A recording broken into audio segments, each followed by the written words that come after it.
Assalamualaikum warahmatullahi wabarakatuh.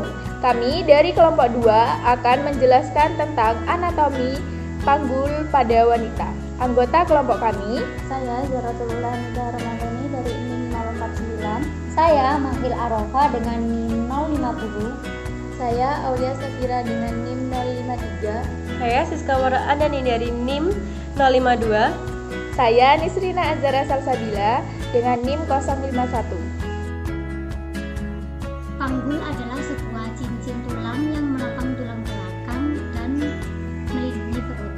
Bagian tubuh ini berada di dasar perut atau punggung bawah dan tungkai kaki. Otot kaki, punggung, dan perut melekat pada bagian panggul.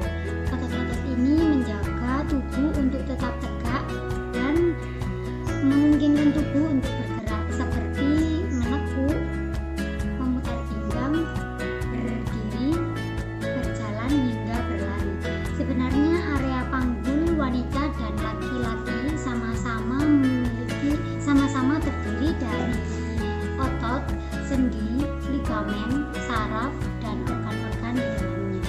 Hanya saja organ pada wanita memiliki bentuk sedikit lebar dan rata karena untuk menyesuaikan pada kebutuhan kehamilan dan persalinan. Panggul terdiri dari 3 tulang, yaitu tulang pinggul, sakrum, dan tulang ekor. Tulang-tulang ini menyatu begitu erat sehingga persendiannya sulit untuk terlihat.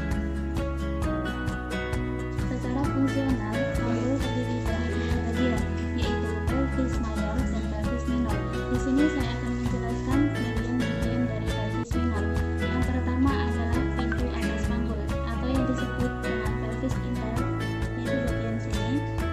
Yang kedua adalah pintu bawah panggul atau yang disebut dengan pelvis of right, yaitu bagian sini. Dan yang terakhir adalah bagian ruang panggul atau pelvis subsidi, yaitu bagian dalam sini. Untuk atas panggul, yang pertama batas-batasannya terdiri dari bromotorium, sayap sartum, linea inumnata, ramus superior asis pubis, dan pinggir atas sindisis pubis. Ukuran dipengaruhi oleh pintu atas panggul. Yang pertama adalah ukuran muka belakang, yang kedua adalah ukuran melintang, dan yang terakhir adalah ukuran menyerong. Ukuran muka belakang yang pertama dari bromotorium ke pinggir atas simbiosis disebut dengan conjugata vera dengan ukuran 11 cm. Ukuran terpendek conjugata obstetrica dari bromotorium ke beberapa mili di bawah pinggir atas simbiosis.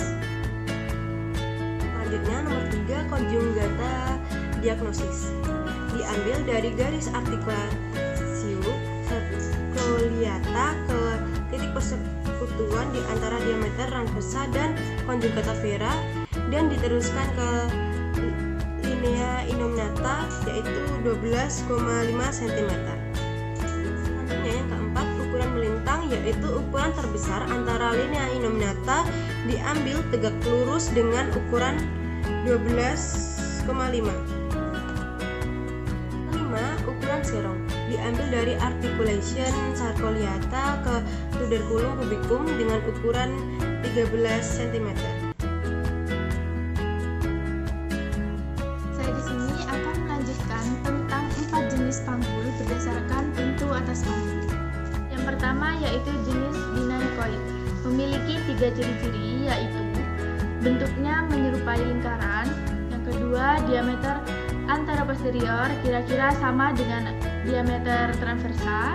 Yang ketiga, dijumpai pada 45% wanita, merupakan tipikal panggul wanita atau female type. Yang kedua yaitu jenis anthropoid, memiliki 3 ciri-ciri. Yang pertama, bentuk elips membujur anteroposterior. Yang kedua, diameter anteroposterior lebih besar daripada diameter transversa. Yang ketiga, dijumpai pada 35% wanita. Jenis yang ketiga yaitu jenis android, memiliki 4 ciri-ciri. Yang pertama, bentuknya hampir segitiga. Yang kedua, diameter transversal terbesar terletak pada posterior beta sacrum. sakrum. Yang ketiga, ditemukan pada 15% wanita. Yang keempat, pinggul ini tipikal pria atau male type. Yang keempat yaitu jenis platypeloid, memiliki 3 ciri-ciri. Yang pertama, jenis ginekoid yang menyempit pada arah muka belakang. Yang kedua, diameter transversa lebih besar daripada diameter anteroposterior. Yang ketiga, ditemukan pada 5% wanita. Pintu bawah panggul ada 3 ukuran. Ukuran pertama, muka belakang, yaitu pinggir atas simposis ke ujung sakrum.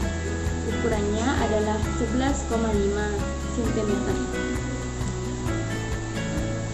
Dan ukuran kedua ialah ukuran melintang antara tubers scandium kiri dan kanan. Ukurannya adalah 10, cm. Dan yang ketiga, diameter sagittalis posterior, ujung sakrum ke pertengahan tuber scandium.